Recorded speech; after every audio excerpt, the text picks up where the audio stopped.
All right, welcome to the Legendary Service Podcast. This is episode number 6. I'm joined by my co-host, Hannah Davis. Hello. Hi, Hannah. Joining us from lovely Las Vegas. Yes. For a work trip, so not having fun, but getting things done. We're joined by a very special guest, someone that's near and dear to my heart, Mr. MJ Singh. How you doing, MJ? Doing well. What's up, guys? MJ's joining us on his day off. He's a weekend warrior with our team, so Fridays are his day off. So thank you for taking a few minutes for us. Yeah, thank you. Absolutely. Introduce yourself to the listeners. You know, we've got technicians all over the country within the organization that may or may not have heard of you, definitely don't know a lot about you. Give us a quick rundown on yourself, how you got into this industry, what brought you to the organization, and we'll kind of go from there. My name's MJ, kind of the boring guy. I got into the industry kind of on accident. I was going to school and kind of trying to figure out what I wanted to do. And I was actually working at like a car dealership. I wanted to get into sales and stuff. And I needed money. And I had a buddy that was an installer back in California, and he's like, well, dude, we're hiring. He had a pretty screwed up license, so he was telling me the main reason would be kind of just driving around and stuff. So I was like, all right, cool, it sounds like an easy gig, and got in and started installing this stuff and fell in love with it. And I just hit a point in my life where I wanted change, a change in atmosphere, really. I enjoyed installing, so I started applying to different companies, and OTE was kind of like the first place to hit me up, and didn't know where I would end up, but I took it and ended up, getting to servicing, and that's kind of what brought me here today. So take us back to that time. It was probably a couple of years ago now, almost, right? Yeah. You talk to Gina, you decide that you're gonna move from Berkley to Dallas. No friends, no family, no support here. What was that like? I mean, I definitely bet on myself. It's like we say, all in. I went all in on it, and it was scary, but I didn't have a plan B.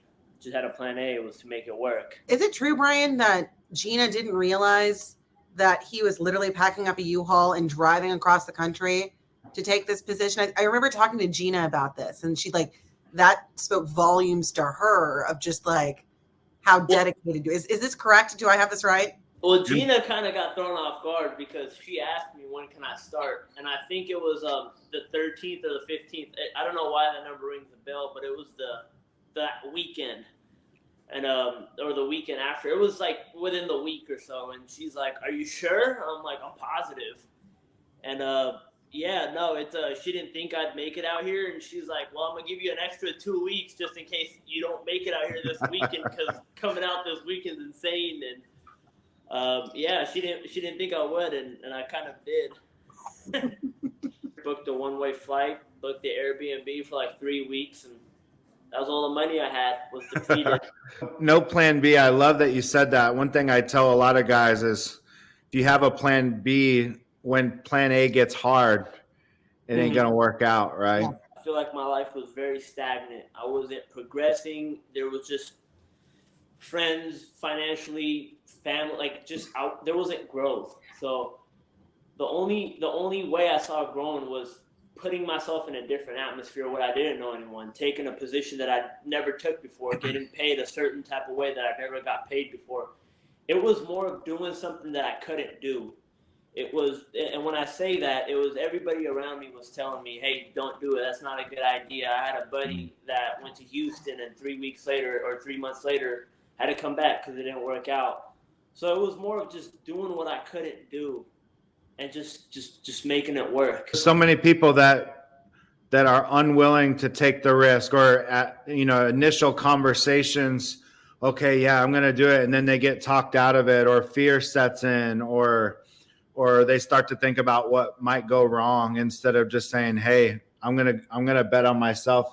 I'm not gonna give myself a way out, and I'm gonna make it happen. And that's one thing I really, really respect out of you, because there's so many people that have been offered an opportunity to come work for us or maybe move across the country, and they just don't do it because they're scared, they're fearful. People, friends, family, they talk them out of it, and so they end up just remaining stagnant. And so, Brian, my favorite quote is, fear is what if, and faith is even if. So I kind of live by that. It's if you always think, what if it doesn't work out? What if this happens? What if I don't make money? What if? That's all fear. And fear is the number one killer of your dreams. But faith is even if. So when I say I didn't have a plan B, it was more of, even if it doesn't work out, I'm still going to figure it out. Like, even if I don't make money, I'm still going to make ends meet. Like, that's the way that I approach. But I agree with you. A lot of people are afraid and fearful of taking that leap of faith. And the biggest thing is, fear is going to kill your dreams. You kind of have to rely on faith. 100%. I really believe that's where God wants you, is to where you don't have all the answers, and you have to just step out in faith and trust. And it's amazing the things that can happen when you do that. Once MJ got here, that mindset of the even if, that faith, that lack of fear, pushing through fear, what key does that fall under? Does it fall under all of them? And what does that mean for to have somebody like that on your team? What do you see how does that impact MJ's output? Well, I think the biggest thing, it's the foundation. It's the most important key is key one, your mindset, right? And if you don't have the right mindset, the rest of it's not going to work. And so we talk so much about making sure your mind is in the right place. You have an attitude of gratitude. You have the right perspective. You're looking at opportunities and not the obstacles. Your belief system is really, really important. And so everything that MJ is talking about, I would tell you this, as a 24-year-old guy, for his mindset to be where it's at. And, obviously nobody's perfect. We all have our ups and downs and our challenges, but MJ came out here willing to risk and no plan B, and with that even if mindset, and just jumped all in, and it's worked out incredibly well for him. MJ, just talk to the group. I know you're a very humble guy. You don't like bragging or anything like that, but just talk to us about how your life's changed and what you've been able to accomplish these last couple of years. And MJ, that's an order from your boss. You have to do it. So, life's amazing. I just bought my second property. It's amazing. In July. Yeah. So I bought my first one June last year, and I bought my second one July this year. And, that's kind of, real estate is kind of always been a goal of mine. And I see that as like one of the end goals in my life, is just acquiring a bunch of real estate. And, that's how my life's changed. I never thought at 24 I'd be able to find a passion and a goal. And also it's probably I don't know if it's a good hobby or it's definitely expensive, but I like cars, and I think I've got a pretty kick-ass car, and it's pretty fast. So. Yeah, you let me take it for a spin one day, Hannah. What is it? It's a Audi. It's a RS7. Okay. Yeah. Okay, we're doing good. So, I think about that where I was at when I was 24. Didn't have a property too. And so tell us, MJ, about, obviously you got to have a decent income to be able to do that, right? So, we talk about the 12 keys a lot, and you came out here to do service. Kind of overarching, kind of big picture, how's the 12 keys impacted your ability to just provide a quality of life for yourself? It's tremendously impacted my income, my success, my everything. The biggest thing is it's easy. It's easy to follow the 12 keys. The recipe is literally right there, and if you just follow it, I mean, you kind of get the results, and that's how it's changed my life, just from how easy it is. I know it sounds like a scam, or it sounds kind of cliche, but I mean, it's impacted my life tremendously. And the crazy part that I still cannot fathom is it's literally how easy it is to follow. So I think you're such a great example of this, because in this industry, most guys, they can't wait for summer. They can't wait for winter. You know, a lot of technicians in this industry, that's where they make most of their money, is when it's really hot or really cold, because the demand is high. Customers are calling us. They have breakdowns. The urgency is there. And unlike most guys, MJ actually makes most of his money in the spring and in the fall. He has more success during, quote unquote, the shoulder months. When a lot of guys are struggling, this is where MJ is just kicking butt. And what is it about the spring and the fall, MJ, that really just takes your game to a whole nother level? I find pleasure when there's like pressure, you know, and all the pressure is on the slow time. I think it requires more effort, and you know, just following the process, following the routine that's already kind of laid out, and just putting the effort into it. I enjoy that game of it. I enjoy that. I find pleasure in that pressure. I mean, just kind of, you know, putting some contrast on it. I think I threw like 70 grand up in 2 days. And it's just simply from following the process. It's just simply from when times get difficult. It's that effort that you're putting in, that passion that you're putting in. I mean, you know, I think when it's 100 degrees, anyone could walk into a house, and just showing up, I mean, you'll do well. But when times get difficult, when you got to fight for it, it's how bad do you want it? And I think the people that want it bad are the people that will succeed. 100%. I think the spring and the fall really exposes who's really following the process and who's not, right? In the summer, you can get away with skipping some steps, can't you? Absolutely. And the margin for error is much, much less in the spring or in the fall. And so it really shows your level of aptitude and comprehension and really application of the process. Thinking through, MJ, you know, one thing I always think, you know, me and you, we game plan a lot, right? And I know your favorite call type is those first time $39, $59 tune-ups. A lot of guys don't like those. They think clients are cheap. You know, they just want the cheap tune-up, and they're, you know, a lot of clients or a lot of technicians, especially early on, if they don't really understand how great those calls are, they don't like them. Why are those your favorite call? There is a reason why this client might be looking for someone else to trust. And the reason why that's my favorite call type is because they're looking for somebody that could bring something different to the table. And I could genuinely say this: what I bring different to the table is I'm bringing 100% of myself. There's a saying that I live by. It's you have to become the role model that you always needed in your life. And I simply feel like becoming that better person and bringing 100% of myself to this client that is in need, that is just looking for someone new to trust. It just works out, you know. Compared to that client that's fine with the guy that they've been using and they're content. I mean, you know, I'm still compatible with those clients because I'm still bringing something different. But that client that's in dying need of the service that they deserve, and they're looking for someone that could bring 100% of themselves so they could satisfy 100% of what they're looking for.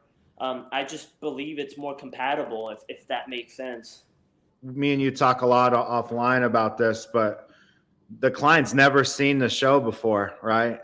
And even though they saw the commercial or they heard about it on the radio or whatever, you know, they've never seen the level of service and the level of care that you are about to deliver right now. And I know that's your thought process going into those calls is, hey, I've got an opportunity to raise the bar in this client's mind. It doesn't matter who's been in their home or not, I'm gonna raise the bar so high that they can't help but just be completely wowed. One of the reasons you wanted MJ on was to talk about specific things that technicians or really anybody can take away. And one was his specific morning routine. Yes. So I want to hear from your viewpoint why you think a morning routine before you get to work, how that impacts what he delivers. And then my other question for you is, when MJ is calling to game plan, what sticks out to you about the kind of questions he's asking that you think sets him up for success? Because it is about asking the right questions. 100%. MJ, you want to walk us through your typical morning routine for you? Early morning wake up, go hit What do the you gym. What do you mean by early morning? Yeah. Well, the summer, I'm not going to sit here and lie. The summer kind of, screws it up because sleep schedule kind of gets off. I guess that's probably another reason why I do better in the shorter time, in the shorter seasons. But it's like 4 or 5. 4 or 5. Yeah, 4 or 5 a.m. wake up. Go hit the gym, go get your mind right. Life is not about adding. I feel like life is about removing. I feel like we all wake up with irritation, anger, problems, whatever. In order for me to deliver my highest self to a client, to people in my life, I have to remove all of that, the anger and all of that irritation. I mean, literally, Brian knows the days I hit the gym, the days that I don't. The days I face adversity first thing in the morning, the day I fight that thing inside that kind of bothers us all day. I remove that first thing in the morning. And once I remove that, it allows me to actually think and be at peace and be 100%. And once I'm 100%, I could kind of give myself to the world. But yeah, that's where it starts. Is an early morning wake up, kind of facing that adversity and putting myself at a higher frequency and a higher level. And then I hydrate. I just put health first, and then like go out and kick butt. Kind of simple. Like I said, I'm the boring guy. I know early on there were some other things a part of that. You were cold plunging. Love that. You were reviewing your goals every morning or studying the 12 keys, especially when you were new. You had that booklet out and you were studying every morning before work. Mm-hmm. So think about a lot of technicians listening to this right now. Think about the mindset of most guys. It's like, shoot, the last thing I want to do is wake up at 4 or 5. Yeah. A lot of guys are hitting snooze. They're waiting until the last moment they got to get out of bed so they're not late to the meeting or the first call. You're talking to them right now. Give them your best pitch on why they should start their day earlier and get in the right headspace, get in the right physical space, and how or what differences they'll see. Yeah, why is a 4 a.m. ice plunge better than hitting snooze in your cozy bed? Tell us that. I think there's one fact that kind of opened my eyes. That you're not supposed to drink any caffeine within 30 minutes of waking up. Yep. And the lifestyle that I had before was wake up, put your work clothes on and go to the gas station and get an energy drink. And I think that's a lot of guys in this industry, and that's fine. But that's why you also get those, noon crashes. Your brain hasn't woken up yet. You got to get your blood pumping first thing in the morning. You actually gotta drink water. You gotta get sunlight in your eyes. You gotta do all this stuff that your body needs to do in order for it to wake up. So I think a lot of your success is also going to be established around the foundation that you build first thing in the morning. And I think if your foundation is shit, excuse my language, but if you're waking up and you're kind of, just throwing the clothes on and you're just getting an energy drink and you're not letting your body, your brain wake up. I mean, how could you reach your full potential? I think your success is going to come from running hot. I'm not saying burning out, but you got to understand how to run hot. And it's not about who gets there first. It's about who lasts longer, and then understanding the habits that helps you last longer. I mean, I think a lot of guys, and I was one of these guys, but you start off first thing in the morning with energy drink, and then by noon you get another energy drink, and then you're like 2-3 energy drinks in, It's like, why is that? You know, how could you run Mhm. hot? How could you be more optimized? How could you maximize your potential?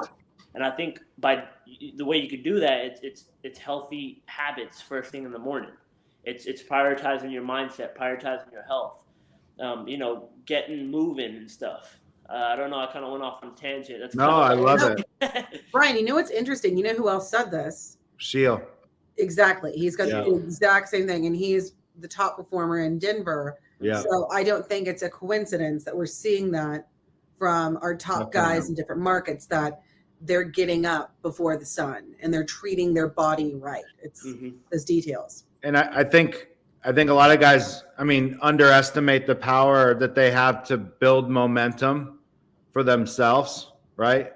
Think about if you get up at that alarm at 5 a.m., let's say, and you drink some water, there's 2 wins right there. You go to the gym Yeah. and you get another win. You come home and you eat something healthy and then you've started your day and you're on time. You've already stacked 3, 4, 5 wins.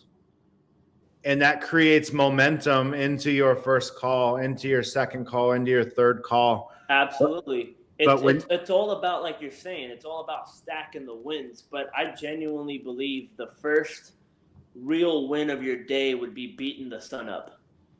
It's the first one up is the first one to win. And if you could genuinely just beat the sun up, I think you already kind of beat the day. You know, 100%. Like you're saying, it's stacking those wins.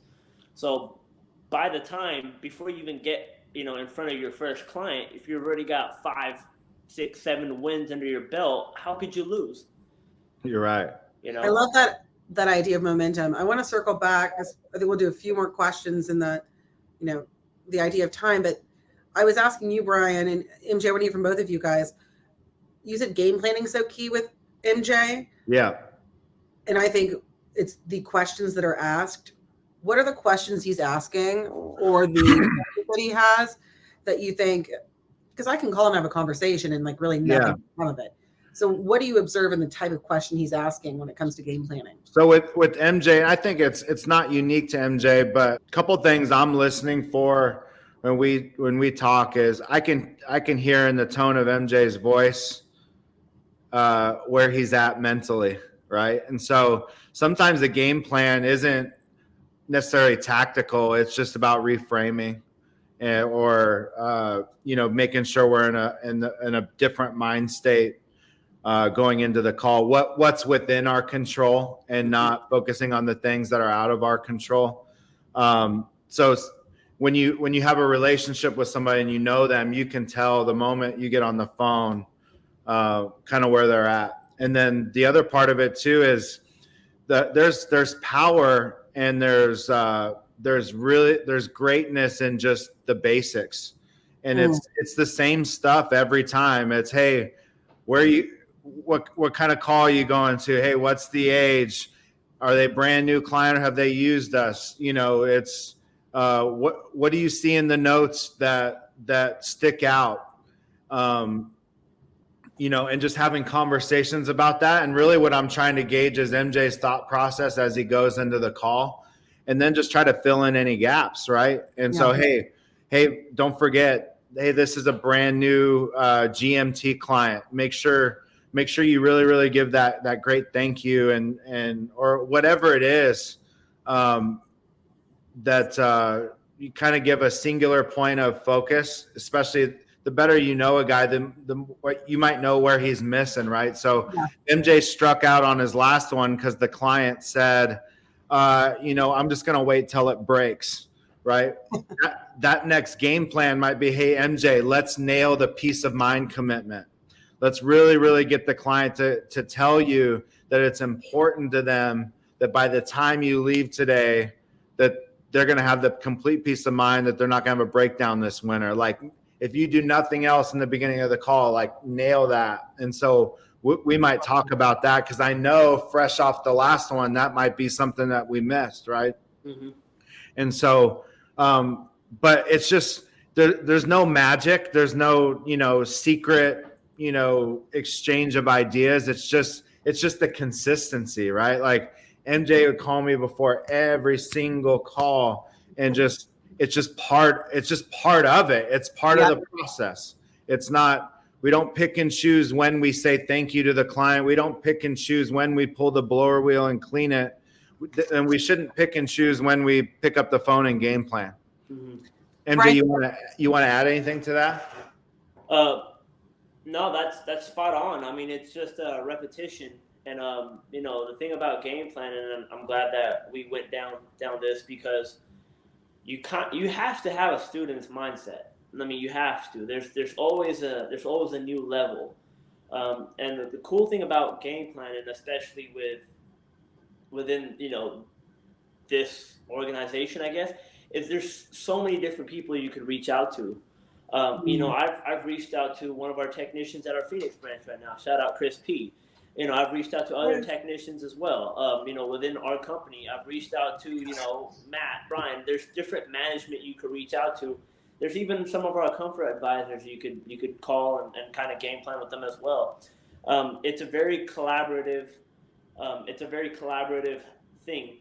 It's a beautiful thing. I think also, like what Brian's saying, it's also effective to kind of gauge where my mind is at, because Brian, love ain't lies, and Brian's the type of guy to straight up tell you, like, dude, your mindset's in the gutter, you know. So like there's a lot of value behind game planning, because you subconsciously you might not be aware that your mindset's in the gutter, and you know, sometimes game planning, someone could pump you up, someone could hype you up. Why do you think a lot of guys don't consistently? It's ego. Yep. It's you know, yeah, getting your ego tickled. It's you know, it doesn't feel good, you know, and your ego is not your amigo, but it's all ego and pride. It's you know, Lance had told me something this week. It's you know, when you're on a hot streak, when you're, you know, everything's working in your favor, you know, he told me, he's like, don't start thinking that you're too good. And I think game planning sometimes, not game planning, can sometimes correlate with thinking that you're too good for it, which also correlates with your ego. Yeah. I think that's probably one of the reasons why many don't game plan. I think another reason could be that a lot of people are afraid of getting their ego hurt. And I'll tell you right now, like, getting your ego, like, that guy, like, you gotta throw him in the trunk sometimes. You gotta beat him up. Like, you gotta beat your ego. Well, I think true confidence is the vulnerability and, like, the willingness to ask questions. Absolutely. That's actually confident. Brian, I'll let you ask the final question. I'm on a deadline. I've got to hop on a call with Eric after this. Okay. What's the last thing that you would want to ask? That you would want to ask MJ that you think would be beneficial for our team? Really, MJ, I want to just let you close, and I want you to kind of set the tone for anybody that's listening right now. They're probably listening on the way to their next call. I want you to tell them what the most important thing they need to be thinking about right now on their way to their next call. You need to be thinking positive. It's you think negative. Oh, this is a maintenance. Oh, this is a $59 special. Oh, this is that. Oh, this is this. Oh, this person didn't buy. Oh, this person. What do you think's gonna happen? You know, you got all these negative thoughts right now, and I just spoke with my mom about this. You know, you could apply this into every category of your life, into your relationships, into your family, into work. And you might have this mindset right now while you're going to your first call. You got to be positive. I know it sounds super cliche, but a lot of my success came from being positive. It's if you think negative, if you think bad stuff's gonna happen. You know, I don't want to. It might be TMI, but I got my blood work done last week, and they told me that they'll call if everything's okay. They're gonna call me, and if there's nothing to be worried about, you know, they're gonna call me, and I don't have to go to this appointment. Like, it's rare that there's something concerning. If there's something concerning, we're gonna, you know, just follow through with that appointment. They didn't call me all week. Then it's been kind of like stressing me out, and I'm like, oh my gosh, dang, that's something concerning. But, you know, it's just one of those things. You got to be positive, because if I keep thinking negative, hey, this is wrong, this is gonna happen, whatever. I mean, bad stuff tend to happen, and there might be like a law of attraction that correlates with that, or there might be you know, I think it is law of attraction. You know, if you keep thinking negative and you keep thinking negative stuff's going to happen. But Yeah.